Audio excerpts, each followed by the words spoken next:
Flag. So আমি প্রায় 42,000 fit উচ্চতা থেকে ঝাঁপ দিয়েছি এবং প্যারাশুট খুলেছি 4,500 ফিট উচ্চতাতে। এর মাঝখানে যে গ্যাপটা হচ্ছে প্রায় 37,300 ফিটের মতো। এত লম্বা উচ্চতা ধরে কেউ ফ্ল্যাগ নিয়ে কখনো জাম্প করেনি। সো সেটা একটা ওয়ার্ল্ড রেকর্ড। আমরা যখন অ্যাটেম্পটা নিয়ে কাজ করা শুরু করলাম তখনই আমরা জানতাম যে 42,000 ফিট প্রায়, সেখানে আসলে কিছু ইনহেরেন্ট চ্যালেঞ্জ আছে। প্রথমত হচ্ছে যে ওখানে কোনো অক্সিজেন নাই, তো আমাদেরকে অক্সিজেন ট্যাঙ্ক নিয়ে জাম্প করতে হবে। বাতাসের টেম্পারেচার হচ্ছে -65 to 70 ডিগ্রি। ইনফ্যাক্ট আমরা যখন জাম্প করেছি তখন -71 ছিল। তো সেই কারণে আমাদেরকে একটা থার্মাল স্যুট পরে জাম্প করতে হয়েছে, যে ফুল বডি যাতে হাইপক্সিয়া হয়ে চলে না যায়। এবং মোর ইম্পর্টেন্টলি একটা বড় ইস্যু থাকে যে অত হাইটে জাম্প করলে যদি আপনার বডি পিওর অক্সিজেনে না থাকে তাহলে আসলে আপনার হার্ট এবং ইন্টারনাল অর্গানগুলো ফাংশন করতে পারে না। তো আমাদেরকে প্লেনের মধ্যে প্লেন টেক অফ করার আগে প্রায় 1 ঘন্টা বসিয়ে রাখা হয়েছিল পিওর অক্সিজেন দিয়ে, যাতে নাইট্রোজেনগুলো বের হয়ে যায়। খুব এক্সাইটেড ছিলাম, একই সাথে একটু নার্ভাস অবভিয়াসলি, যে বোঝার জন্য যে আসলে আমার বডি ওখানে গিয়ে কিভাবে রিয়াক্ট করবে। তো জাম্প করলাম, করার সাথে সাথে এটাও রিয়েলাইজ করলাম যে আগের 50টা জাম্পের মতো এই জাম্পটা হবে না। তার একটা বড় কারণ হচ্ছে যে আমাদের ইভেন প্র্যাকটিস জাম্পটাও আগের দিন আমরা যেটা করেছিলাম ফুল অক্সিজেন নিয়ে, থার্মাল নিয়ে, বাংলাদেশের পতাকা নিয়ে, সেটা ছিল হচ্ছে 16,000 ফিট থেকে। তো 16,000 ফিটেও আসলে যথেষ্ট বাতাস আছে, এই কারণে বাতাস কেটে অ্যারোডাইনামিকটা ম্যানেজ করা সম্ভব। বাট 42,000 ফিট উচ্চতায় আসলে কোনোই বাতাস নাই।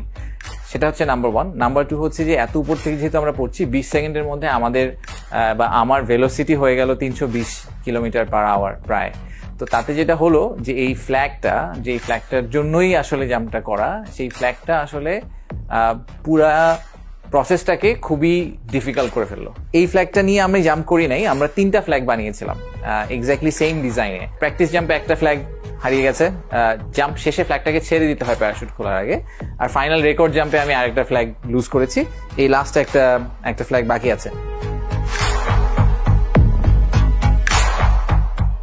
এই ফ্ল্যাগগুলা ওই স্পিডে একটা ছোটখাটো বুনো ঘোড়াতে পরিণত হলো।